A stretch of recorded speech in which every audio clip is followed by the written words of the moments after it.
if this is the first time that you've been in trouble in Florida, but you have prior criminal offenses from out of state, the question of whether or not this will be treated as your first offense overall really depends on two things. One, the nature of the charge you're facing here in Florida, and two, the quality of the prosecutor that's sitting at the other table across from you. First, the question is, what is the nature of the crime you're facing here in Florida?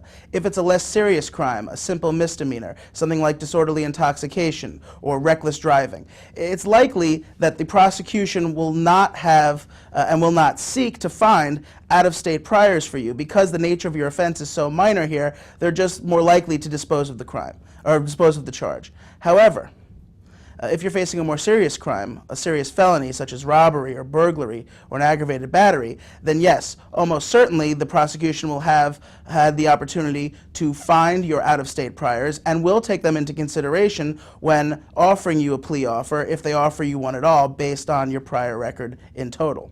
The other question is, what kind of prosecutor are you facing across from you? And this is where having a licensed and experienced criminal defense attorney really comes into play. Because with that person on your side, they'll be able to assess whether or not the person sitting across from you is lazy and unprepared or is diligent and focused. And that makes all the difference between wondering whether or not that person has taken the time to take into account your prior out-of-state criminal experiences in dealing with this charge here in Florida.